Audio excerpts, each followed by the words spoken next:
밥을 먹는 것 자체만으로도 빵이나 면을 대체하는 효과는 크기 때문에 밥은요 좀 많이 드셔도 괜찮습니다. 제대로 씹지 않은 가 들어오잖아요. 장은 더 스트레스를 받게 돼요. 식단이 한국의 전통식에서 미국식으로 넘어가면서 병들이 계속 생겼다라고 보는 거예요. 외국이 요즘 한국 식단에 대해서 더 관심을 갖는 이유는 운동은 어떤 방식으로 추천하시나요? 자, 운동은요, 뱃살을 빼는데 효과 없습니다. 저는 그렇게 말씀드리고 싶어요. 자, 왜 그러느냐? 물론, 이렇게 얘기하면 효과 없다 그러면, 뭔 소리입니까? 라고 막 얘기하는데, 물론 효과가 있죠.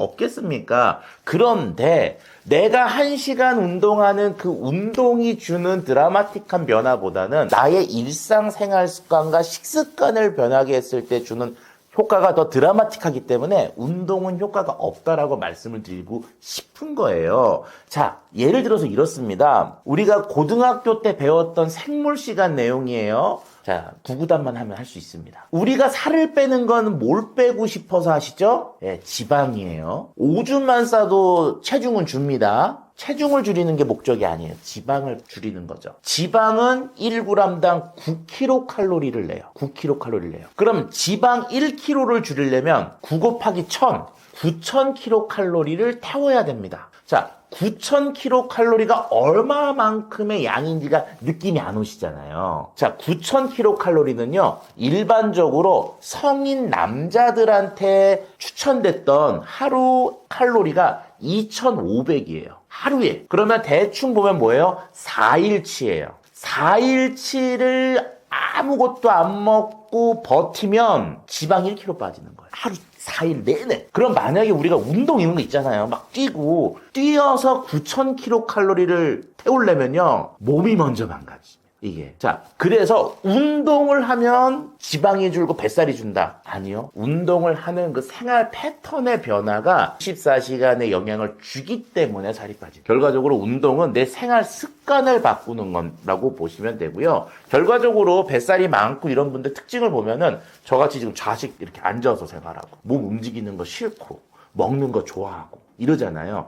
이런 식습관과 생활 습관이 전제가 돼야지만 다이어트처럼 운동을 하는 효과도 더 올라갈 수가 있는 거죠. 운동만 쫙 해가지고 줄였어요. 다시 옛날 습관과 식습관으로 되면 똑같이 그 운동을 한 건 나한테 고통을 준 것밖에 되지 않습니다. 거듭 말씀드리지만 1차적인 거는 되게 많이 있어요. 우리가 대안이 약을 먹을 수도 있고요. 수술을 받을 수도 있고요. 운동을 할 수도 있고요. 다이어트를 할 수도 있어요. 이거는 굉장히 많은 서비스가 사회적으로 제공이 되고 있으나 이런 고통 뒤에 이걸 유지하고 내 건강을 지키게 2차적인 교육 프로그램들은 사회에 별로 없단 말이에요. 결과적으로 여기서만 계속 어떻게 돼요? 쳇바퀴를 도는 거죠. 돈은 돈대로 쓰고 몸은 몸대로 더 이상해지고 자기의 자신감은 점점 없어지는 거예요. 결과적으로는 저희 영상을 보시는 분들 살 빼는 방법이 아니라 살 유지하는 방법 배우시고요. 뱃살 빼는 것이 아니라 뱃살 유지하는 방법 교육받으시고요. 그리고 음식이 있다. 뭐 바나나가 좋다. 소금물이 좋다. 이거 기본적으로 한 30개는 갖고 계시면 그때 시작하십시오. 왜? 내가 대안이 자꾸 있어야 돼요.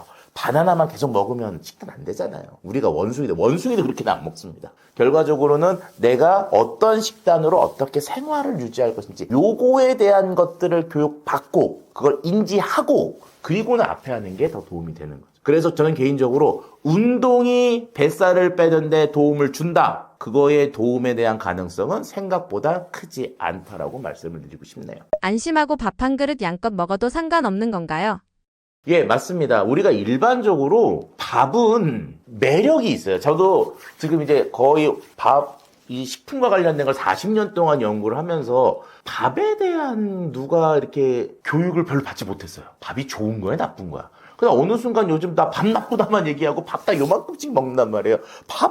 밥이 그렇게 나쁘면 밥을 요만큼 먹는데 왜 우리는 이렇게 뱃살이 자꾸 나오지? 이게 뭔가 말이 안 되잖아요. 실제로는 밥은요, 열량 자체도 빵이나 면에 비해서 낮을 뿐더러 먹기도 생각보다 어렵습니다. 그래서 밥 2공기 먹기 쉽지가 않죠. 그리고 우리 몸에 들어왔을 때 소화 흡수라는 걸 놓고 봤을 때 밥이 빵이나 면에 비해서 소화 흡수가 낮아요. 그러니까 동일한 양을 먹어도 밥은 덜 먹은 것 같은 효과를 아예 가지고 있다는 거죠. 결과적으로는 우리가 밥 다이어트라는 말을 좀 말씀드리고 싶은데, 밥을 먹는 것 자체만으로도 굶는 것보다는 물론 먹는 거지만 빵이나 면을 대체하는 효과는 크기 때문에 밥은요, 좀 많이 드셔도 괜찮습니다. 생각해 보세요. 밥 만들 때 우리가 어떻게 만들어요? 쌀에다가 물을 어떻게 합니까? 거의 1대1로 섞죠. 결과적으로 밥은 50% 가까이가 물인데 면과 그 다음에 빵은요,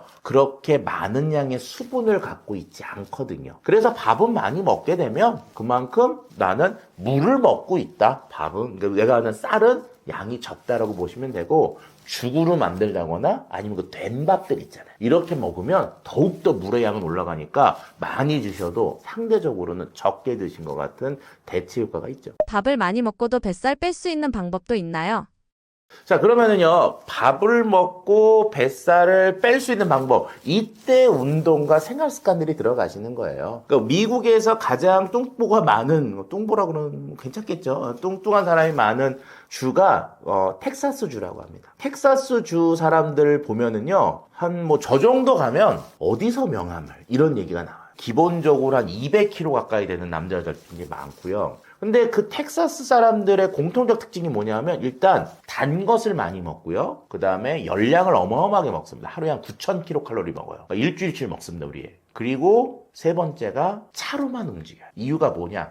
텍사스가 더우니까 밖에 걸어 다닐 수가 없어. 공원을 산책한다? 쪄 죽어. 그래서 실질적으로 우리는 그렇게 덥진 않잖아요. 또 그리고 생활 패턴에서 대중교통이라는 게 잘 돼 있으니까, 물론 저도 참 어려워하지만 자동차를 좀 쉬게 하고 내가 걸어 다니고, 그리고 일반적이면 식단도 좀 먼 데를 가고, 이런 것들을 조금 추가하면 식단이 밥 위주로 변화돼서 대체 다이어트 같은 효과를 볼 수 있는 형태가 됐으면, 생활 습관을 그렇게 바꿔주면 더욱더 뱃살을 빼는데 도움이 될 수가 있는 거죠. 그리고 그렇게 몸을 자꾸 움직이시면 입맛이 돈단 말이에요. 그때 밥량 올려도 괜찮습니다. 이거는 내가 입맛이 돌고 있다는 거는 굉장히 긍정적인 게, 운동을 할 때 보면은요, 이런 얘기를 하세요. 운동을 열심히 하면은 피를 뽑아서요, 케톤체라는 걸 재거든요. 케톤체라는 게 뭐냐면 몸에서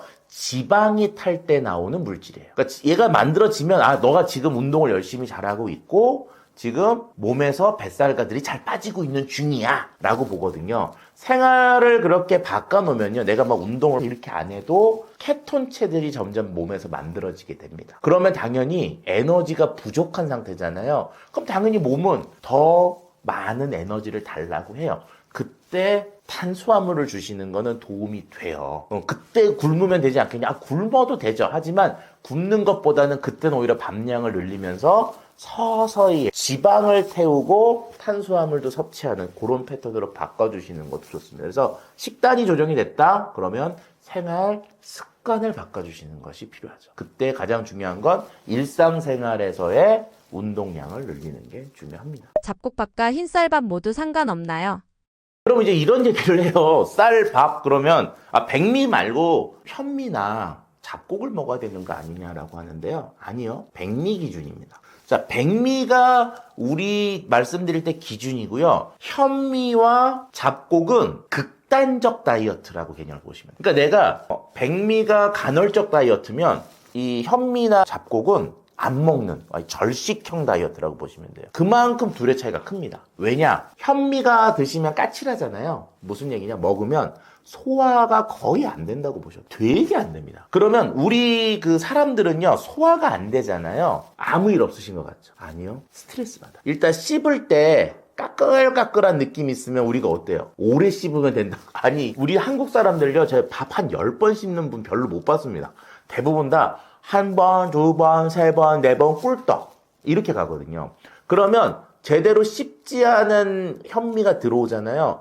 이 현미를 소화시키려고 장은 더 스트레스를 받게 돼요. 그럼 몸이 편안하게 있지 못하고 소화기관한테도 지속적으로 스트레스를 주거든요. 그럼 몸이 영양분이 줄어드니까 당연히 살은 빠지는 것처럼 느끼지만 뭐가 올라가요? 스트레스 게이지가 올라가요. 그럼 어느 순간 이제 정신 차리고 보면 빵하고 면하고 뭐 치킨 이런 거 햄버거 뭐 이런 이만큼을 먹고 있는 나를 발견하게 되는 거죠. 그래서 가장 기본적인 밥은 백미, 원활한 어느 정도의 탄수화물 공급을 시켜줘야 되거든요. 그것보다도 난 좀 더 극단적으로 가고 싶다. 그러면 3끼 중에 2끼는 백미, 1끼만 잡곡. 요렇게 가는 거지 잡곡으로만 다 컨트롤하게 되면 실질적으로는 몸은 스트레스 게이지가 점점 올라가는 형태로 바뀌게 됩니다. 그래서 제가 언제나 말씀드리는 밥의 기준은 백미밥. 밥을 많이 먹은 후 올라간 당이 뱃살을 찌게 만들진 않나요? 자, 일반적으로요, 당은요, 우리가 저런 말 있잖아요. 지피지기라는 말 있잖아요. 나를 알고 남을 알아야 되는데, 당이라는 말 자체의 그 정의를 알아야 돼요. 밥이 당이다? 아닙니다. 아니라고 봐요. 아니에요. 절대 아니에요. 왜 아니냐? 당은요, 같은 거지만 단맛을 내요. 얘는 물에 잘 녹습니다. 설탕을 물에 녹이면요, 잘 녹죠. 이런 건 몸에 흡수가 100% 돼요. 이런 당들은 중독도 일으킵니다. 그런 당들의 섭취를 줄여야 될 필요성은 있어요. 자, 근데 밥을요, 물에다 말아보세요. 그러면 물에 밥이 다 녹아 없어집니까? 아니요, 있어요. 물론 조금 있는 부분이 있지만 거의 안 녹아요. 그리고 마시면은 그 밥만 물이 달아요? 안 달죠. 밥이 중독이 됩니까? 아니요. 우리가 어느 순간부터 당하고 밥하고 자꾸 혼돈하는 거예요. 당 중독은 있어요. 탄수화물 중독이란 말은 전 개인적으로 잘못됐다고 봅니다. 슈거든이 맞아요. 슈거에 대한 중독은 영어적으로 있지만 탄수화물, 스타치, 전분 이런 중독은 없어요. 그러니까 일반적으로 백미가 혈당을 올리는 메커니즘하고요, 설탕이 혈당을 올리는 메커니즘은 좀 달라요. 그런데 자꾸 당이 올리는 메커니즘과 백미의 메커니즘을 같이 생각을 하니까 어느 순간부터 밥도 나쁜 놈, 빵도 나쁜 놈, 국수도 나쁜 놈이 돼가는 거죠. 그러면 몇천 년 동안 밥을 주식으로 먹었던 사람들, 빵을 주식으로 먹었던 사람들, 국수를 주식으로 먹은 사람들은 다 죽었어야죠. 물론 죽었네요. 오래 사서. 그렇잖아요. 그런데 설탕은 먹은 게 한 100년 정도밖에 되지 않습니다. 설탕을 풍부하게 먹고 있는 현대에 지금 이 난리들이 난 거죠. 그럼 무슨 얘기냐? 전통적으로 몇천 년 동안 먹었던, 경험적으로 먹었던 우리의 식단에는 문제가 없다라고 봐야 돼요. 그거를 수치적으로 백미도 혈당을 올리고요. 올립니다. 먹고 혈당이 올라가는 건 정상이에요. 그게 얼만큼 유지가 되고 있는지, 얼만큼 잘 떨어지는지, 인슐린의 조정이 되는지, 이게 중요한 거지. 먹어서 혈당이 올라갔다? 이게 나쁘다? 정상인 거예요. 혈당은 올라가는 게 정상입니다. 조절이 어려워. 조절에 대한 거죠. 설탕에 조절하는 방식과 백미에 조절하는 방식에 차이가 있기 때문에, 그럼 이제 잡곡은 더 다르겠죠. 잡곡과 백미를 비교하면은 또 잡곡이 백미보다 여기, 설탕보다 백미가 여기, 요런 영상인데, 그럼 이제 얘 말고 얘만 먹으면 되겠다. 아니, 너무 과하다 그랬잖아요. 그래서 백미가 혈당을 올리는 건 맞고요. 그것은 정상입니다. 그 증상 자체가 나쁜 건 아니에요. 그것들을 조절하는 거에 문제가 있는데, 설탕은 우리의 그런 조절 능력에 굉장히 나쁜 영향을 준다는 거예요. 그래서 설탕 빼고 백미만 먹었을 때 그렇게 되는 거, 그건 나쁘지 않다고 봅니다. 예. 그거를 뭐라 그러냐면은 경험적인,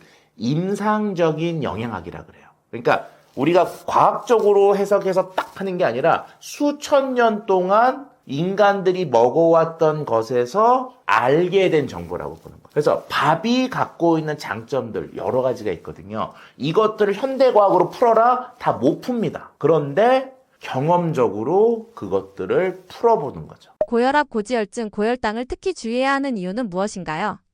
한 가지 제가 질문을 드려볼게요. 어떤 내용이냐 하면은, 쓰리고를 가장 먼저 안 나라가 어딜까요?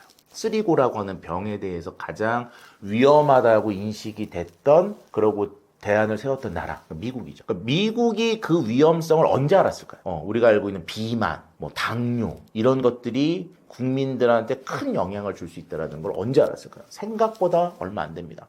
실제로 한국이요, 20년 전까지라도 당뇨 메커니즘 이런 거 몰랐어요. 제 기억에 학교 그 임용고사 있잖아요. 임용고사 문제로 1형 당뇨, 2형 당뇨 구분하는 문제가 나왔거든요. 임용시험에. 그 어렵다는 고시에. 미국은 한 1960년도, 한 50년 전쯤에 고혈압, 비만, 당뇨, 이런 것들이 미국 사람들한테 자꾸 나타나네? 라고 그때부터 인식을 하게 됐어요. 50년 정도밖에 되지 않았습니다. 근데 그 사람들이 그럼 어떻게 하느냐? 미국 사람들이 과학적인 나라잖아요. 걔네들이 과학으로 풀려고 그랬어요. 그래서 어떻게 했느냐?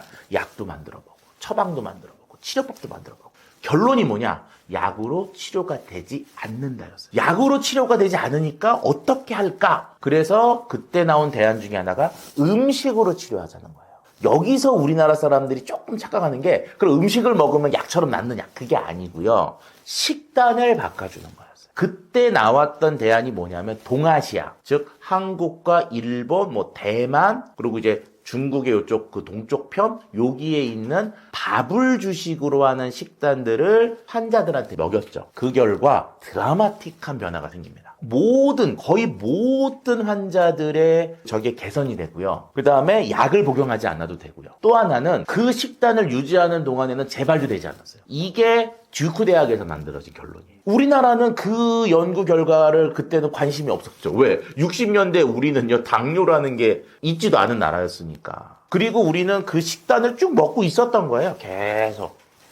미국이 연구했던 식단들, 그렇게 과학적이고 건강적인 식단들을 우리는 몇백 년 전부터 먹고 있었던 거죠, 이미. 그래서 제가 밥을 버리면서 우리 몸이 망가졌다라고 주장을 하는 이유가 식단이 한국의 전통식에서 외국, 특히 미국식으로 넘어가면서 우리가 괴롭히는 병들이 계속 생겼다라고 보는 거거든요. 실제로 그런 면에서 외국이 요즘 한국 식단에 대해서 더 관심을 갖는 이유는 건강식이기 때문에 그래요. K푸드 그러면서 뭐 불닭볶음면만 얘기하는데 그게 아니라 그 전부터 비빔밥이나 불고기나 이런 것들이 미국이나 유럽에 좀 배운 사람들, 음식에 대한 기본적 지식을 갖고 있는 사람들이 보기에는 가장 건강하면서 맛있고 오랫동안 먹을 수 있는 음식이었다고 판단이 됐기 때문에 한 2000년 전부터 1990년도 후반부터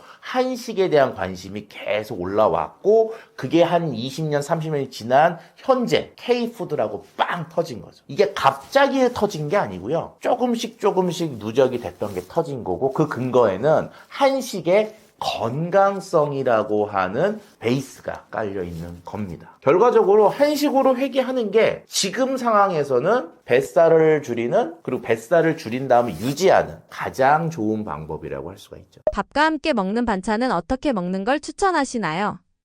그러니까 반찬은요. 한국의 반찬은 일단은 잘 보세요. 그러면은 뭐냐면 그냥 엄마가 뜯어다 먹어. 물론 시장 가도 뭐 1,000원짜리 시금치 그럼 그거 하나 사가지고 무치고요, 국하고요, 또 이것저것 해서 먹어요. 결과적으로 한국의 반찬 문화는 기본 베이스가 채소고요. 두 번째가 제철입니다. 세 번째가 싸요. 일반적으로 서양 사람들이 한국의 반찬을 볼 때는 자기네 음식 속에는 없는 것들, 부족한 것들이죠.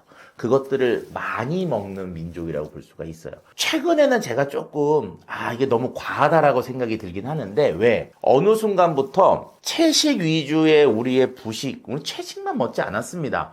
솔직히 엄마가 장조림도 꼭 해줬고요. 계란 후라이도 먹고요. 뭔가 이렇게 단백질, 탄수화물, 채소들을 잘 이렇게 밸런스를 맞췄는데 어느 순간부터 채소가 건강하다라는 이미지가 생기고 나서부터는 너무 채소 위주로만 먹다 보죠. 그럼 채소 위주와 밥 위주의 식단만 갖고 있으면 나중에 뭐가 부족해지냐? 단백질이 부족해지거든요. 그러면 어떻게 돼요? 고기가 땡겨요. 그러면 저녁에 삼겹살집 가가 이만큼 먹게 되는 거죠. 결과적으로 이제 세 끼가 균형을 맞추는 거는 볼 수 있지만 한쪽으로 한 끼, 그러니까 점심에 영양 균형이 무너지니까 밸런스가 무너지니까 그걸 메꾸려고 하는 다음 식단들이 오는데 이게 틀어지면서 내 식단들이 자꾸 균형감을 잃다고 볼 수가 있습니다. 그래서 제가 이제 임금님의 12첩 반상은 임금님을 뱃살 나오게 하고 당뇨로 가게 했다라고 말씀을 드렸다면 우리의 가장 적절한 것은 한 5첩 정도? 그래서 뭐 채소와 그다음에 뭐 고기류 약간 그다음에 과일도 좋고요.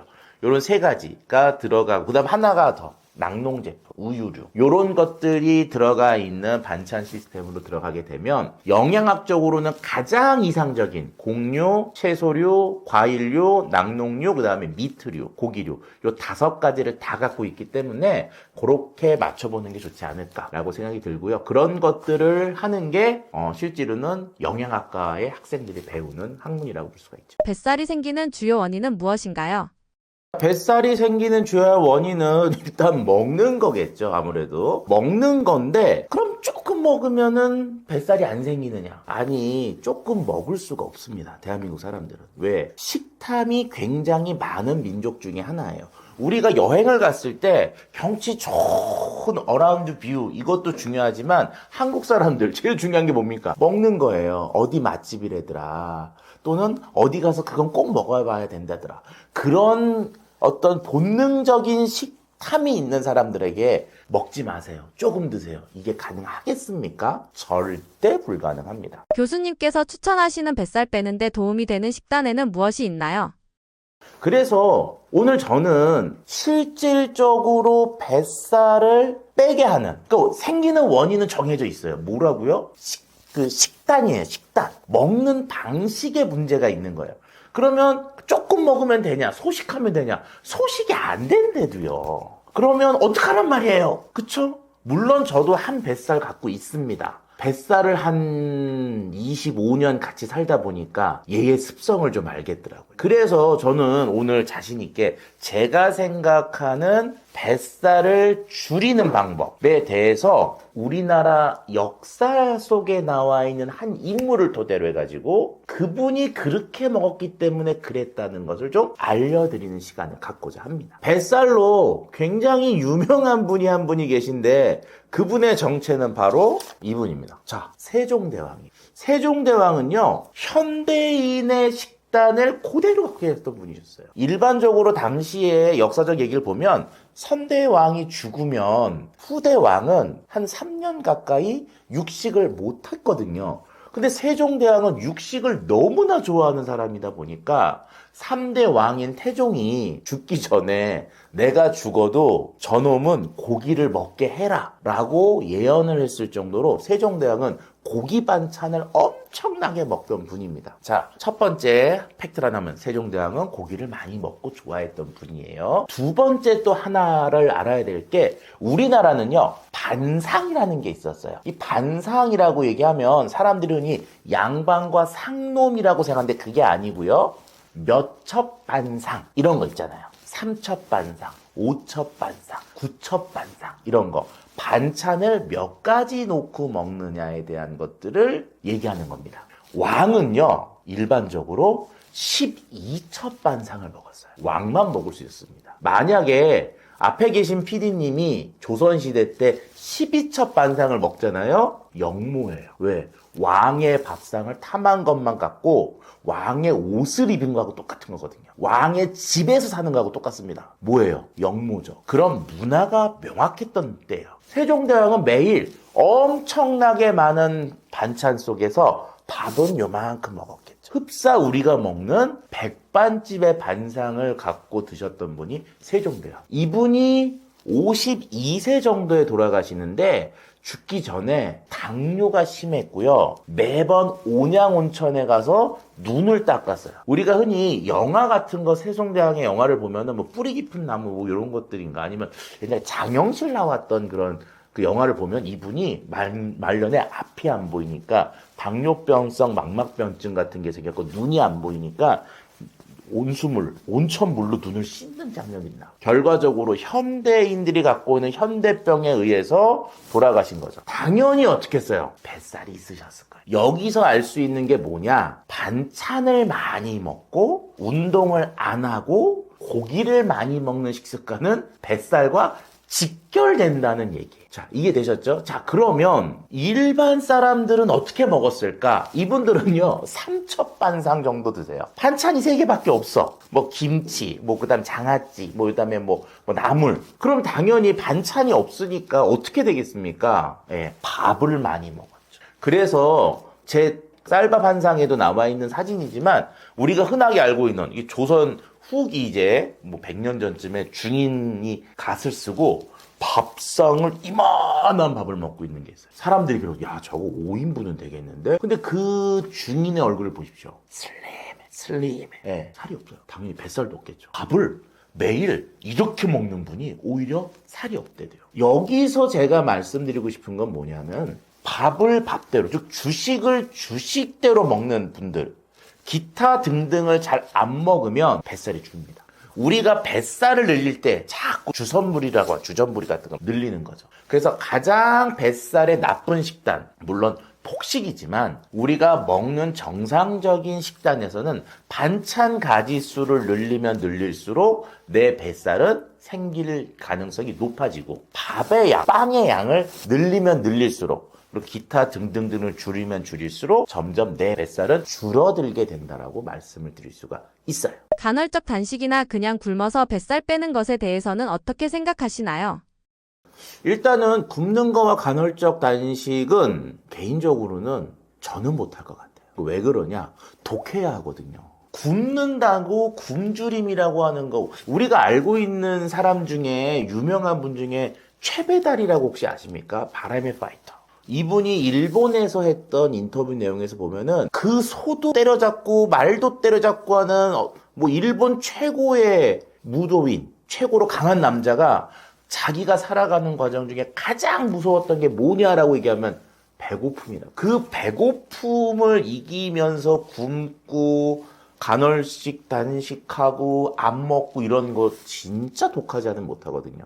그래서 물론 그렇게 하면 효과는 빠릅니다. 그런데 우리 몸은 분명히 그 다음에 뭘 원하느냐? 보상을 원해요. 그리고 다시 원상태로 돌아갑니다. 뭐가 돌아가느냐? 식단이 돌아가죠. 그러면 다시 또 옛날 식단을 갖게 되니까 내 몸은 다시 또 옛날 몸으로 가게 되는 거예요. 그래서 내가 굶고 간헐식 단식을 하고 이런 거는 전제 조건이 하나 꼭 있으셔야 돼요. 뭐냐면 그 다음을 고민하셔야 돼요. 내가 죽을 때까지 굶을 수는 없잖아요. 왜냐? 굶으면 죽으니까. 그래서 그때는 내가 단식을 하겠다. 뭐 다이어트 시작하겠다. 그럴 때 제가 꼭 말씀드리는 건 이런 거죠. 그 다음은 어떻게 하실 건데? 다음 없는데요? 그러면 어차피 그 일은 고통만 준 겁니다. 내 몸에. 내 다음에 어떻게 식단을 바꾸고 긍정적 식단으로 바꿀 건지 요 2차 단계까지 만들어 놓으시고 그 독한 걸 하시는 건 이해가 돼요. 그래서 저는 그렇게 해요. 그냥 1차 식단을 만들고 요걸 유지하자. 그러면 조금 느리게 빠지겠지만 언젠가 빠지겠지. 하지만 당장 뭘 급하게 뭐 내일 모레 해외여행을 가야 돼가지고 수영복을 입어야 된다. 이런 분들 있잖아요. 이런 분들은 한 열흘 정도에 빡 줄이고 그 다음 긍정적인 식단으로 전환을 하면 그 효과를 오랫동안 누릴 수가 있는 거죠. 그래서 가장 중요한 건 1차적인 접근이 아니고 2차적인 유지가 제일 중요하다고 볼 수가 있습니다. 개인적으로 다 살 빼려고 약 드시는 분들도 있고요. 이거 있잖아요. 지방흡입하고 있는 분들도 많거든요. 근데 그분들 결과적으로 시간 지나면 또 다시 돌아온단 말이에요. 왜 돌아올까요? 그렇게 힘들게 수술까지 하고 치료까지 받았는데도 결국은 다음에 유지에 필요한 식단에 대한 교육이 긍정적으로 이루어지지 않았고 식단에 대한 것들은 의사 선생님들이 가르쳐주지 않으세요. 언제나 식품 영양이나 식품 전문가들이 알려주죠. 그 부분에 대한 교육과 대안이 없으면 앞에 있는 1차적인 처방과 대책은 결과적으로는 단기적인 그리고 나한테 주는 고통과도 같은 거라고 저는 판단한다고 말씀드리고 싶네요. 운동은 어떤 방식으로 추천하시나요? 자, 운동은요, 뱃살을 빼는데 효과 없습니다. 저는 그렇게 말씀드리고 싶어요. 자, 왜 그러느냐? 물론, 이렇게 얘기하면 효과 없다 그러면, 뭔 소리입니까? 라고 막 얘기하는데, 물론 효과가 있죠. 없겠습니까? 그런데, 내가 1시간 운동하는 그 운동이 주는 드라마틱한 변화보다는, 나의 일상생활 습관과 식습관을 변하게 했을 때 주는 효과가 더 드라마틱하기 때문에 운동은 효과가 없다라고 말씀을 드리고 싶은 거예요. 자, 예를 들어서 이렇습니다. 우리가 고등학교 때 배웠던 생물 시간 내용이에요. 자, 구구단만 하면 할 수 있습니다. 우리가 살을 빼는 건 뭘 빼고 싶어서 하시죠? 예, 지방이에요. 오줌만 싸도 체중은 줍니다. 체중을 줄이는 게 목적이 아니에요. 지방을 줄이는 거죠. 지방은 1g당 9kcal를 내요. 9kcal를 내요. 그럼 지방 1kg를 줄이려면 9 곱하기 1000, 9000kcal를 태워야 됩니다. 자, 9000kcal가 얼마만큼의 양인지가 느낌이 안 오시잖아요. 자, 9000kcal는요, 일반적으로 성인 남자들한테 추천됐던 하루 칼로리가 2500이에요. 하루에. 그러면 대충 보면 뭐예요? 4일치예요. 4일치를 아무것도 안 먹고 버티면 지방 1kg 빠지는 거예요. 하루 4일 내내. 그럼 만약에 우리가 운동 이런 거 있잖아요. 막 뛰어서 9000kcal를 태우려면요, 몸이 먼저 망가집니다. 이게. 자, 그래서 운동을 하면 지방이 줄고 뱃살이 준다. 아니요. 운동을 하는 그 생활 패턴의 변화가 24시간의 영향을 주기 때문에 살이 빠집니다. 결과적으로 운동은 내 생활 습관을 바꾸는 거라고 보시면 되고요. 결과적으로 뱃살이 많고 이런 분들 특징을 보면은 저같이 지금 좌식 이렇게 앉아서 생활하고 몸 움직이는 거 싫고 먹는 거 좋아하고 이러잖아요. 이런 식습관과 생활 습관이 전제가 돼야지만 다이어트처럼 운동을 하는 효과도 더 올라갈 수가 있는 거죠. 운동만 쫙 해가지고 줄였어요. 다시 옛날 습관과 식습관으로 되면 똑같이 그 운동을 한 건 나한테 고통을 준 것밖에 되지 않습니다. 거듭 말씀드리지만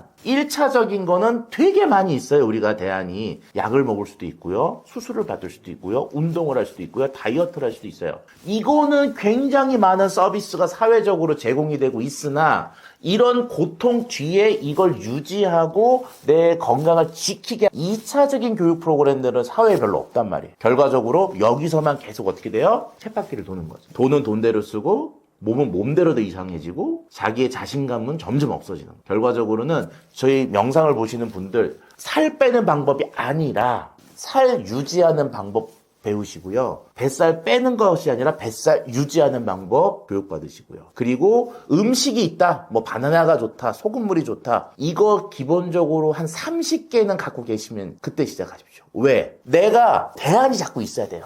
바나나만 계속 먹으면 식단 안 되잖아요. 우리가 원숭이도 그렇게는 안 먹습니다. 결과적으로는 내가 어떤 식단으로 어떻게 생활을 유지할 것인지 요거에 대한 것들을 교육받고 그걸 인지하고 그리고는 앞에 하는 게 더 도움이 되는 거죠. 그래서 저는 개인적으로 운동이 뱃살을 빼는데 도움을 준다. 그거의 도움에 대한 가능성은 생각보다 크지 않다라고 말씀을 드리고 싶네요. 기운이 없고 허약한 사람들의 주요 증상에는 무엇이 있나요? 자, 일단은요, 기운이 없다. 몇 살이세요? 이걸 물어보고 싶어요. 왜냐하면은 기운이 없다라는 것은 크게 두 가지라고 볼 수 있는데 자동차로 비유를 해볼게요. 자동차가 힘이 딸려요. 그럼 언제 힘이 딸립니까? 엔진이 작을 때. 차체는 큰데 엔진이 작을 때 힘 딸리죠. 이게 뭐냐? 사람의 근육이 없을 때예요. 두 번째, 엔진은 커요. 근데 뭐가 없어? 기름이 없어. 그럼 당연히 힘이 딸리겠죠. 결과적으로 기운이 없다라고 하는 것은 내 몸에 근육이 없거나 내 몸에 근육을 힘쓰게 할 에너지원이 없는 걸 얘기하거든요. 두 가지 증상이 나타나게 되면 일단 우리는 힘이 없네 라고 하게 됩니다. 그런데 여기서 근육을 많고 에너지도 많아. 이러면 어떻게 되겠어요? 아주 좋죠. 이런 사람 진짜 좋습니다. 그런데 근육도 없고 에너지원도 없어. 이 사람은요, 정말 큰일 난 상태라고 볼 수 있어요. 자, 하나씩 보도록 하겠습니다. 근육이 없는 사람들, 그럼 어떻게 하면 돼요? 열심히 운동해서 근육 만들어주면 돼요. 이런 분들은 그 흔히 얘기하면 근력 운동이라는 거죠. 근력 운동 해주고, 그 다음에 단백질 잘 공급해주고. 그렇게 되면 한 달? 뭐 한두 달? 뭐 짧으면 보름 정도 되면 그냥 금방 기력이 올라와요. 근육은 많은데 에너지원이 없는 분들. 이럴 때는 설탕 같은 걸 드셔주면 돼요. 설탕은 나쁜 거라고만 생각하시는데 그렇지 않습니다. 설탕도 흡수가 빠르기 때문에 에너지원으로 바로바로 만들어지거든요. 그런 분들은 단 거 드리면 돼요. 그래서 옛날에 그런 분들한테 줬던 게 뭡니까? 꿀, 설탕이 없을 때. 또 포도즙.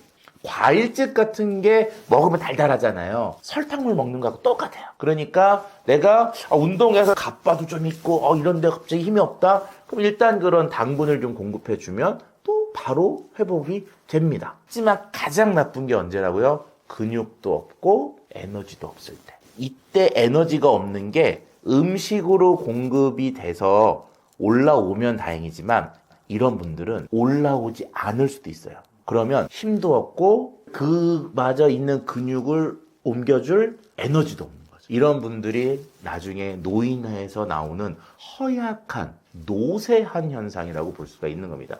이런 노쇠한 기운이 없으면 정말 문제가 크죠. 그래서 나이가 20대냐, 40대냐, 60대냐, 80대냐 어느 때 기운이 없느냐에 따라서 이게 접근법이 완전히 달라집니다. 왜? 그 사람의 몸 상태와 근육 상태, 소화기 상태가 전혀 다르기 때문에 그렇죠. 50대 이후 유독 피로가 안 풀리고 피곤한 느낌이 드는데 뭐가 문제인가요? 남자 여자도 차이가 있겠지만 일반적으로요. 50대가 되면서부터 근력이 확 주냐? 생각보다 안 줄어요. 근력이. 결과적으로 이렇게 보시면 돼요. 근력에 주는 속도와 소화기가 주는 속도의 비율이라고 보면 되거든요. 50대가 됐을 때 일반적으로 50대 좀 이르긴 한데 한 60대 정도 됐을 때 가장 빨리 줄어드는 것 중에 하나가 뭐냐면요. 침 분비도 줄어들고요. 위산 분비가 줄어듭니다. 침과 위산 분비가 줄어들면 소화기 자체의 기능이 떨어져요. 그럼 점점 어떻게 되느냐? 몸에 에너지원이나 영양소들이 줄어들고 있는 상태가 된다는 거예요. 그러면은 몸에서 힘을 내줘야 되는 휘발유가 줄어들고 있는 거라고 보시면 되거든요. 그러면 이런 분들은 어떻게 되냐? 내가 운동도 열심히 하고 요즘 기력이 떨어지니까 하고 있어도 지속적으로 기력이 없다고 느껴지게 되는 거죠. 그래서 이제 50대 중반 이때 분들은 약간 애들 때 먹었던 거, 조금 달달한 거, 과일 주스, 과일즙 이런 것들도 조금 드셔주는 것도 좋고요. 약간의 초코바 이런 것들을 드셔주시면서 몸에서 지속적으로 에너지원들을 충족시켜주는 게 좋습니다. 그런데 여기에 외통수가 걸려요. 그게 바로 뭐예요? 당뇨예요. 당뇨가 걸리면 사람들이 일반적으로 당을 먹는 걸 굉장히 두려워하거든요. 그런데 당뇨가 걸렸다고 당을 안 먹잖아요. 아예. 그럼 무슨 문제가 생기냐? 이제 근력이 있는 상황에서 얘들이 없어지면 몸은요, 휘발유가 없잖아요. 그러면 어떻게? 근육을 줄여요, 점점. 그래서 어떻게 돼요? 아까 제가 처음에 말씀드렸던 근육도 없고 휘발유도 없는 노쇠한 몸으로 가게 된다는 거죠. 그래서 이때는 한 번에 많이 먹으라는 건 아니고요. 일반적으로 초코바 이렇게 작은 것들 있잖아요. 이런 것들을 이제 간식처럼 드셔주시면서 에너지원을 계속 보충시켜주는 것이 1차적으로 필요합니다. 자, 그리고 또 필요한 건 뭐냐면요. 에너지가 몸에 들어왔다고 그것들이 혈당이 됐다고 다 에너지로 바뀌진 않아요. 그 과정 중에는 또 굉장히 복잡한 과정이 있거든요. 이때는 다양한 비타민과 무기질들이 또 소비가 됩니다. 그래서 이때는 식품으로 공급되는 것도 있지만 멀티비타민제 같은 거 있잖아요. 그런 것들을 그때 하나씩 드셔주시는 것도 좋은 보충 효과를 누릴 수가 있어요. 그리고 드실 때에는 채소나 과일 같은 거 많이 드시면 좋다고 생각을 하시는데 굳이 전 개인적으로 이때 채소 과일 너무 많이 드시지 마세요. 오히려 채소하고 과일은요 어떤 장점이 있냐면 살 빼는 데 좋아요. 왜?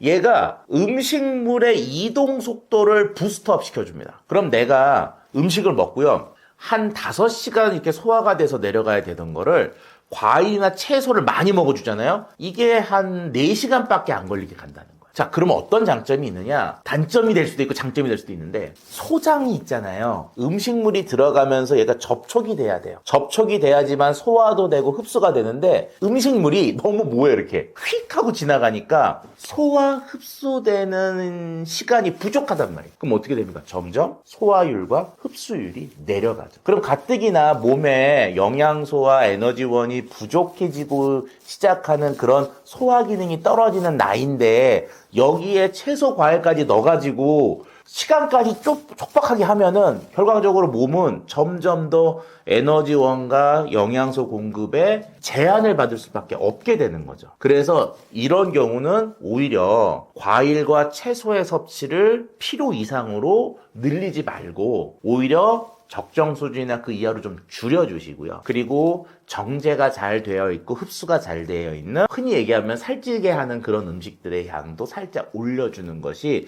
기력을 회복하는 데는 더 도움이 됩니다. 일단 기력이 좀 회복이 됐어요. 그럼 몸이 잘 돌아가고 있다는 얘기니까 그러면 그 상태를 잘 유지하거나 아니면 이전으로 살짝 돌려주는 식단의 회귀도 필요한 상태가 된다고 볼 수가 있습니다. 만성 피로를 방치하면 생기는 질병에는 무엇이 있나요?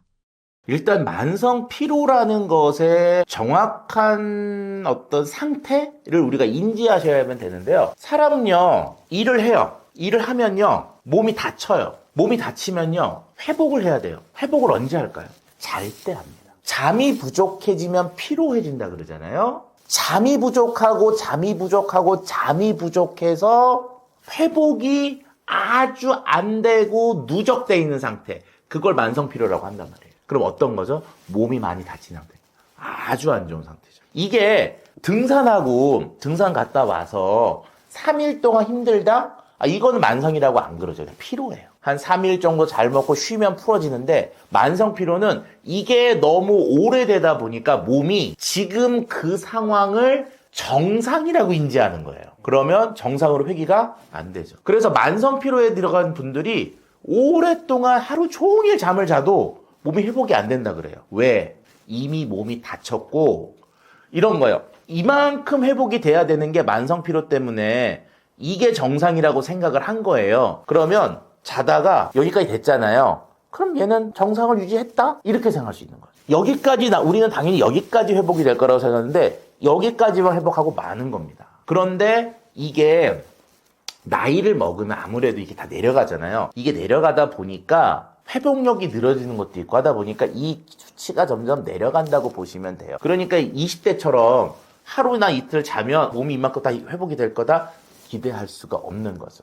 그래서 만성 피로에 대해서는 철저한 관리가 꼭 선행이 돼야 되고요. 이게 하루 이틀 된다고 회복되는 건 절대 아니고요. 어떻게 회복해야 됩니까? 라고 얘기하면 정말 이런 거죠. 어디가 피곤하세요? 이런 걸 물어봐야 돼요. 왜?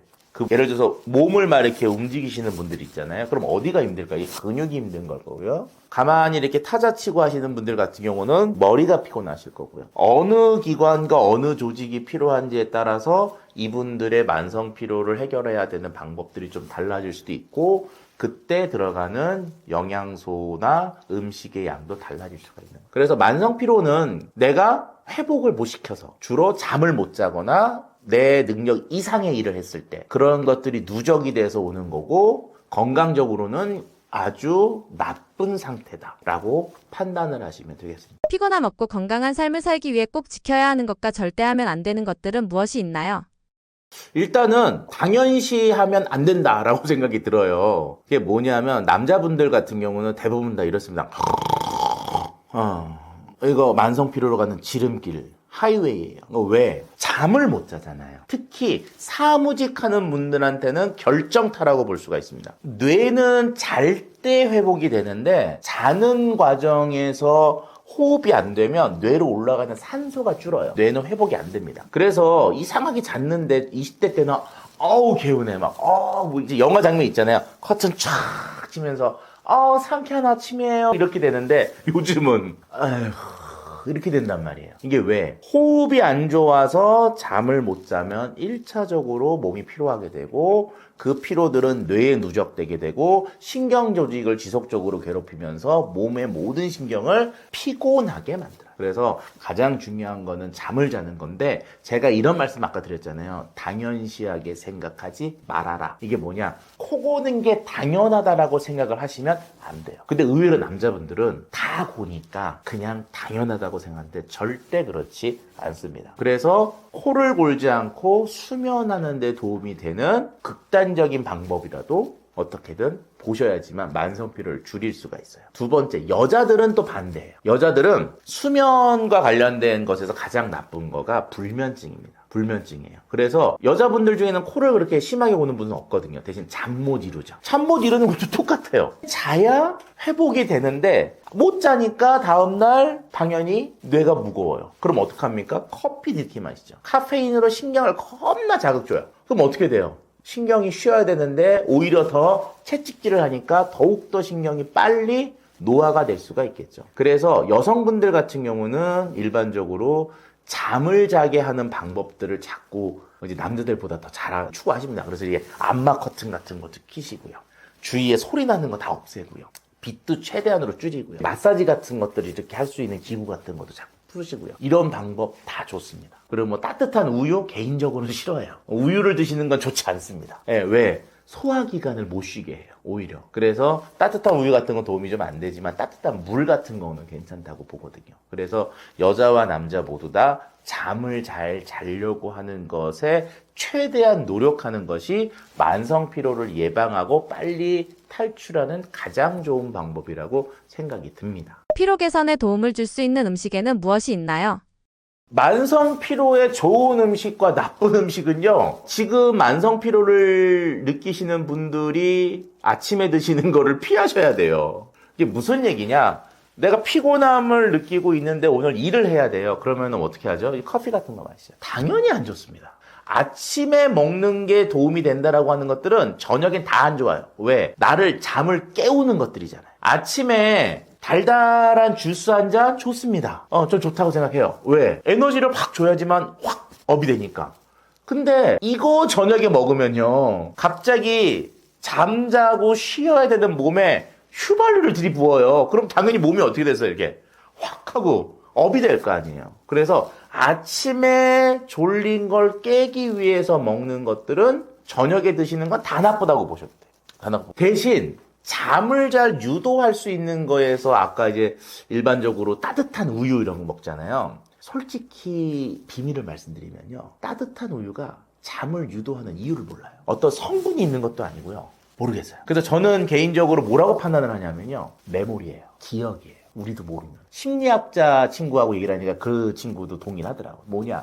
어렸을 때, 아기 때, 말도 못할 때, 배고파, 울잖아. 그럼 엄마가 어떻게 해요? 안아갖고 우유를 먹인단 말이에요. 그 포근함. 가장 따뜻한 곳에서 내가 보호받고 있다는 나도 모르는 그 잠재의식. 이게 실제로 따뜻한 우유가 잠을 자게 한다는 거에 가장 큰 영향이 아닌가. 영양소로도 없고 전혀 없어요. 그래서 따뜻한 우유 드시는 분 개인적으로는 별로 도움이 안 된다고 봐요. 그러면 그래도 저는 좀 공복 때 자는 건 되게 불편하다. 공복에 자는 게 제일 좋지만 그래도 공복에 못 자겠다 그러면요, 소화의 부담이 적은 것들을 좀 먹는 게 좋아요. 오히려 따뜻한 죽 같은 거 괜찮고요. 뭐 밥을, 백미밥을 살짝 물에다 말아서 가볍게 드시는 것도 좋아요. 아니면 식혜 한 잔도 나쁘지 않을 것 같고요. 뭐 묵 있잖아요. 묵 같은 경우도 그냥 드시면 좋을 것 같아요. 아니면 과일 있잖아요. 뭐 아침에 먹으면 약이고 저녁에 먹으면 독이라고 하는데 사과 같은 경우도, 근데 사과가 약간 신맛이 있다 그러면은 열대과일이나 바나나 같은 거 있잖아요. 그런 것도 오히려 괜찮아요. 지금 제가 말씀드린 음식들의 특징은 소화가 되게 쉬운 편들이에요. 그리고 단편적인 식품들이에요. 그러니까 저녁에 먹고 자도 소화기에 주는 부담이 크지 않죠. 그런데 예를 들어서 치킨 이런 거 있잖아요. 족발. 흔히들 야식 먹는 거. 얘는 소화기에 주는 부담감이 어마어마한 거예요. 양이 문제가 아니라 그 안에 있는 음식의 구성이 소화기한테 되게 많은 스트레스를 주다 보니까 그 스트레스 때문에 뇌가 계속 깨어 있어야 되게 되는 거죠. 그래서 오히려 탄수화물 아니면 과일 같은 것들을 살짝 드시는 거는 오히려 잠을 유발하는데 도움이 되지 않을까라고 생각이 듭니다. 마지막으로 피로와 싸우는 현대인들을 위해 조언 한 말씀 부탁드립니다. 현대인들한테 피로와 싸우고 있잖아요. 피로를 푸는 가장 좋은 방법은 잘 자는 게 가장 중요합니다. 근데 잘 자는 거에 수면제를 좀 이용하세요. 이러면 깜짝 놀랍니다. 제가 말씀드리는 건 디지털 수면제. 디지털 수면제라는 게 있어요. 모르시죠? 이게 뭐냐면은 휴대폰에 어플을 깔면요. 그 어플이 이 사람의 오늘 뭐 걸은 걸음, 몇 걸음 걸었냐, 뭐 어떤 음식을 먹었냐 이런 것들을 자꾸 입력하게 해요. 그 사람의 식습관과 생활 패턴들을 입력하게 해서 이 사람이 오늘 잠을 잘 잘 수 있는지, 잠을 잘 잘 수 없는지 등을 판단해주는 그런 어플들이 있습니다. 우리나라에도 몇 개 있는 걸로 알고 있어요. 유료일 것 같긴 해요. 그런 어플들을 사용하시면 어떤 장점이 있냐면은 내가 오늘은 잘 잘 것 같아. 그러니까 잠을 잘 못 자는 분들의 특징은 어떤 특징이 있냐면 불안해해요. 그 불안함이 결국은 더 잠을 못 자게 하거든요.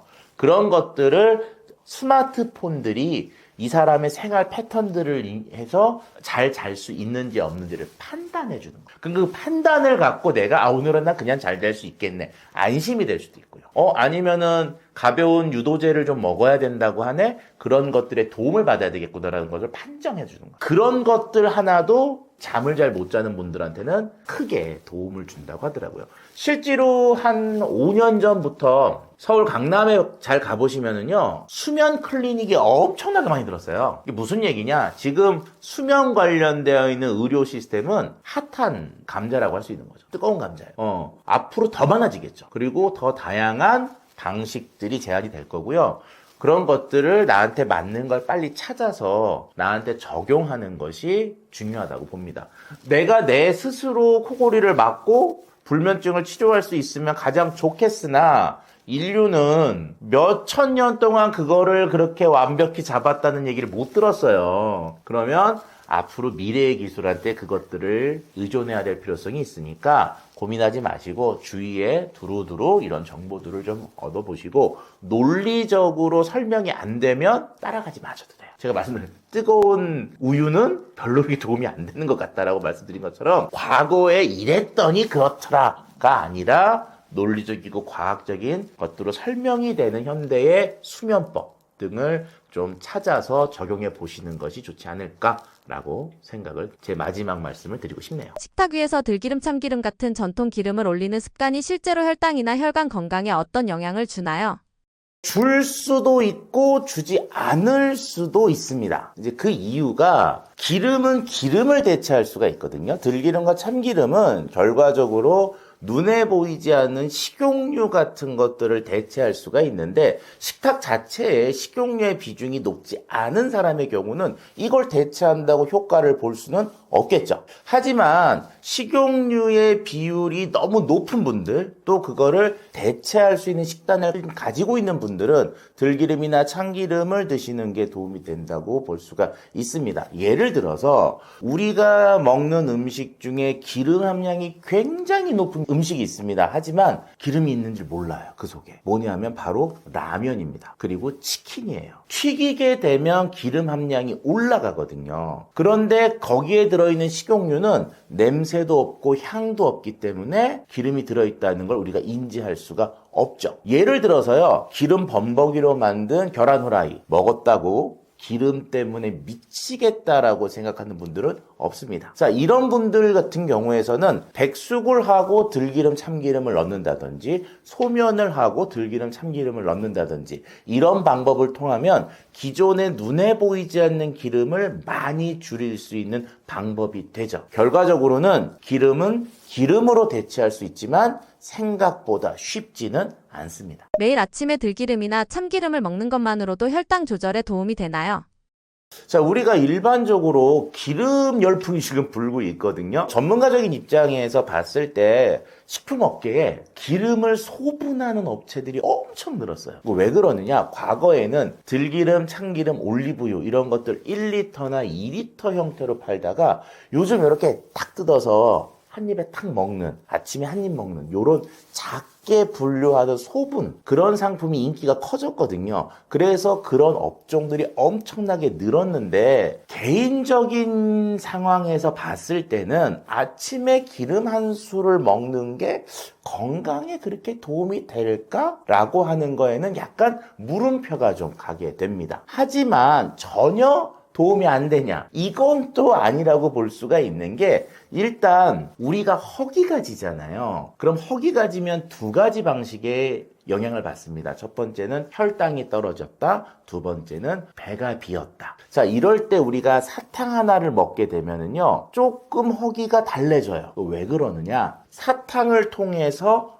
그 혈당이라는 게 올라오니까 배가 조금 허기를 덜 느끼게 되는 거죠. 기름을 먹는 건 혈당을 올리는 데에는 도움을 주지 않으나 공복감을 메꾸는 데에는 도움을 줄 수가 있습니다. 왜냐하면 기름 자체의 열량도 높고요. 이렇게 좀 미끌미끌하면서 장에 엉겨붙는 특성들이 있다 보니까 아침에 이렇게 기름 한 숟갈을 먹는 거는 아침 공복 때 느끼는 그 처절한 배고픔을 약간 완화해 줄 수는 있죠. 거기까지의 효과는 과학적으로 또는 뭐 전문가적으로 얘기할 수 있으나 그 이후에 혈당 스파이크가 완화되고 다이어트에 도움이 되고 혈압을 낮춰주고 이런 수많은 얘기는 조금 연관성이 많이 떨어진다. 즉 1차 연관성, 2차 연관성, 3차 연관성일 때 한 3차 어디쯤에는 연관이 있을 거다. 그래서 아침 공복 때 들기름이나 참기름 하나 드시는 거는 뭐 어느 정도 공복감을 메꾸고 그날 하루에 식사 패턴을 유지하는 데는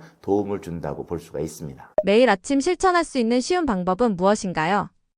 자, 일단 매일 아침에 기름 한 숟갈 드시는 분들 있으실 거라고 보는데요. 개인적으로는 기름 자체만 드시는 것보다는 거기에 다른 걸 좀 곁들이는 게 좋지 않을까라고 생각이 듭니다. 그때 곁들여 먹는 거로 추천드리는 거 하나는 일단 달걀 후라이 같은 것들을 할 때 기름을 쓴다든지 참기름, 들기름, 올리브유 같은 좋은 기름, 좀 냄새가 나는 기름, 버터도 나쁘지 않습니다. 그런 것들을 이용해서 계란 후라이를 한다든지 아니면 삶은 달걀을 먹을 때 약간의 뭐 올리브 기름을 첨가해 드신다든지 이런 방법도 좋고요. 두 번째는 소면 같은 거에 들기름 참기름을 간단히 버무려 드시는 것도 좋은 아침 대용이라고 볼 수가 있습니다. 그 이유는 아침에는 아무래도 에너지원이 필요하고 그때는 면, 당분과 그 다음에 약간의 기름들이 필요하거든요. 그래서 소면만 먹으라 그러면은 굉장히 어렵지만 소면에 참기름이나 들기름 이런 거 살짝 버무려 드시면 의외로 먹기가 편합니다. 그래서 아침에 나의 고지혈 또는 나의 아침 그 식사 패턴을 지키기 위해서는 달걀과 소면에 약간의 좋은 기름들을 섞어 드시는 것은 좋은 방법, 대체법이 될 거라고 생각이 듭니다. 현대인들의 고지혈증이 폭증하는 이유는 무엇인가요?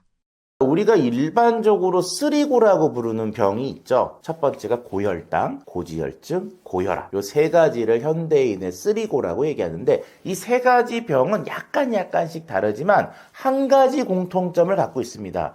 그 원인이 많이 먹어서요. 자, 일반적으로 비가 많이 왔을 때 하수도가 역류하는 것처럼 고지혈증, 즉 혈액 속에 지방이 많은 건 우리 몸 속에 돌아가서 저장돼야 될 기름들이 저장고가 넘치다 보니까 얘네들을 저장 못하고 혈액이 계속 갖고 있는 병이라고 볼 수가 있습니다. 우리가 일반적으로 살이 쪄서 고지혈증이 되느냐, 고지혈증이기 때문에 살이 찌는 것이냐, 요거 닭이 먼저냐 달걀이 먼저냐라고 할 수가 있는데요. 고지혈이 낮아지면 살이 좀 빠지기도 하고 살을 빼면 고지혈이 낮아지기도 합니다. 결과적으로 많은 양의 음식을 먹어서 오는 것이 바로 고지혈증의 원인이라고 할 수가 있는 거죠. 결과적으로는 과도한 식사량, 이것이 가장 큰 원인이라고 할 수가 있습니다. 내 몸속 혈관을 막는 최악의 음식을 꼽으신다면 무엇인가요? 일반적으로 혈액은요, 죄가 없어요. 혈액은 내가 당을 먹으면 당을 갖고 있고요, 지방을 먹으면 지방을 갖고 있게 됩니다. 결과적으로 우리 혈관을 막는 것 중에 가장 큰 거는 당보다는 개인적으로는 지방이 더 크다라고 보는데요. 이 지방은 결과적으로 폭식에서 혈액 속에 지방이 많아질 수밖에 없습니다. 그런데 여기서 한 가지 주의하셔야 될 내용은 지방을 먹었다고 지방이 많아진다? 오케이, 맞습니다. 그런데 지방은요, 소화를 하다 보면 한계치가 있어요. 그 특성이 있다 보니까 우리가 가끔 삼겹살 같은 지방이 많은 거 드시고 혹시 다음날 이렇게 화장실에서 이렇게 확 하고 이렇게 좀 냄새나는 변 보시는 경우 있지 않습니까? 왜 그러느냐? 지방을 소화하는 한계 이상을 먹으면 장은 소화를 포기하고 그냥 설사로 배출시켜버려요. 결과적으로 지방은 내가 먹는다고 하더라도 한계점을 갖고 있죠. 이런 면에서 지방이 기름이 돼서 혈관을 막는 가능성 높지만 저는 그거보다는 당이 막는 가능성이 더 높다고 봅니다. 당은요, 어떤 특성이 있냐면요, 흡수하라 그러면 다 흡수시켜요. 잘 흡수합니다. 특히 달달한 맛을 내는 설탕 같은 경우는 흡수율 거의 100%라고 봐도 돼요.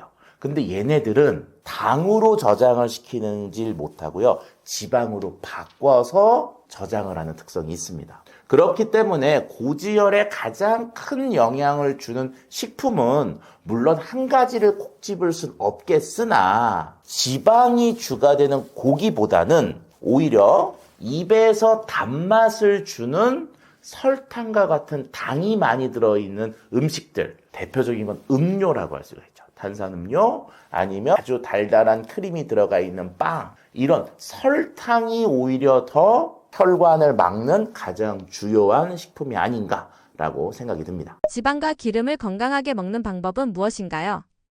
자, 우리가 지방과 기름을 건강하게 먹는 방법. 이게 되게 쉬운 내용인데 일반 분들 되게 어렵게 생각을 하시더라고요. 첫 번째는요, 지방은 피하고 기름은 먹어라예요. 이게 뭐냐? 지방과 기름이 같은 거 아닌가요? 라고 얘기하는데 지방과 기름은 다릅니다. 남자와 여자가 다른 것처럼 두 개가 달라요. 지방은요, 상온에서 고체로 바뀌는 거. 그러니까 겨울철 추울 때 되면 이렇게 떡지떡지 기름들이 엉겨 붙잖아요. 그런 것들을 지칭할 때 지방이라 그래요. 돼지 기름이라고 안 그럽니다. 돼지 지방이 맞는 말이에요. 자, 기름은 뭐냐면요, 추워도 액체 상태로 있는 것들을 얘기합니다. 그런 것들을 기름이라 그러죠. 그래서 지방과 기름에서는 기름을 드시는 게 좋아요. 자, 그러면 기름에서는 그럼 다 좋으냐? 아닙니다. 기름도요, 정제된 거, 정제되지 않은 거 이렇게 구분하는데 복잡하잖아요. 정제된 거와 정제되지 않은 건 냄새가 달라집니다. 그래서 기름의 냄새를 맡았을 때 냄새가 들기름 냄새, 참기름 냄새, 올리브유 냄새가 나면 이건 좋은 기름. 근데 냄새를 아무리 맡아봐도 식용유처럼 냄새가 안 나. 이건 좋은 기름이 아닙니다. 왜 그러느냐? 구독자 여러분들 지금 당장 시간이 되시면 부엌에 가셔갖고요, 참기름이나 들기름 하나 꺼내시고 식용유를 하나 꺼내세요. 그리고요, 식용유로 프라이팬에 잘 두른 다음에 프라이를 한번 한 다음에 드셔보세요. 맛있을 거예요. 그러면 두 번째는 뭐냐? 들기름이나 참기름을요, 똑같이 넣고요, 똑같이 프라이를 해 드셔보세요. 자, 다른 걸 눈으로 보실 수가 있습니다. 첫 번째, 시커매 잘 탑니다. 두 번째, 먹으면요, 프라이가 맛이 없어요. 프라이 그 맛있는 음식에 참기름, 들기름의 향이 들어갔으면 더 좋아져야 되는데 이걸 프라이로 하면 맛이 없어요. 그 맛없음의 가장 큰 게 뭐냐? 너무 향이지. 참기름, 들기름은 이렇게 살짝 쬐끔 그렇게만 넣어서도 기름을 먹었다는 느낌을 확 주는 그런 것들이 비정제 기름들인데, 얘들을 냄새가 안 나는 기름처럼 만들어 먹잖아요. 너무 향이 강해서 못 먹게 됩니다. 그래서 가장 좋게 기름을 섭취하는 방법은 물이나 이런 걸로 얘네들을 다 조리하고 삶거나 찌거나 데치거나 이런 거 있잖아요. 그렇게 하고 마지막에 기름을 살짝 뿌려서 먹는 거. 이러면 우리가 먹는 기름의 섭취량을 많이 줄일 수도 있고 냄새가 주는 포만감이 있기 때문에 많이 먹었다는 그런 느낌을 받게 됩니다. 그래서 아시잖아요. 비빔밥은 맨 마지막에 참기름 살짝. 이게 가장 좋은 방법이죠. 추천하시는 음식들은 어떤 것들이 있으신가요? 우리가 최근에 이제 쓰리고 때문에 굉장히 많은 관심을 갖고 있어요. 근데 전문가적 입장에서 우리가 언제부터 이렇게 고혈당, 고지방, 고혈압에 노출돼 있을까? 이게 하루 이틀에 만들어지는 병이 아닙니다. 이 병들은 최소한 10년, 20년 동안 나의 잘못된 생활 습관과 식습관이 차곡차곡 적응이 돼야지만 나오는 병인데, 이것들을 쭉 보다 보니까 여기에는 우리가 쌀밥을 안 먹기 시작했을 때부터 이 병의 위험이 점점 커지고 있었구나라는 것을 저는 그렇게 결론을 내렸습니다. 그러면서 쌀에 대한 얘기, 밥에 대한 얘기들을 여러분들한테 드리면 대부분 다 그거 나쁜 거 아니에요? 하얀색 백미, 독 아니에요? 이런 이미지를 갖고 계시는데 아닙니다. 절대 아닙니다. 우리의 건강은 쌀과 밥을 먹지 않은 것에서부터 오히려 시작됐다고 저는 말씀을 드리고 싶거든요. 이런 내용들을 쌀에 대한 역사, 밥에 대한 레시피, 그리고 건강에 대한 영양들 이런 것들을 모아서 제가 쌀밥 한상이라는 책을 저술했습니다. 오늘 얘기하고 있는 고지혈증, 이것을 막을 때 기름이 원인이 아니라 당분이 원인이 되는데 그 당분을 대처하는 최고의 대안은 밥이라고 저는 생각하거든요. 그런 면에서 쌀밥 한상을 토대로 해서 우리가 노출되어 있는 현대의 병들을 조금 더 막고 그리고 예방하는 그런 시간을 가졌으면 합니다. 가장 좋은 고지혈증의 해결책은 지금 당장 쌀밥으로 나의 주식을 개선해 보는 거라고 말씀드리고 싶네요.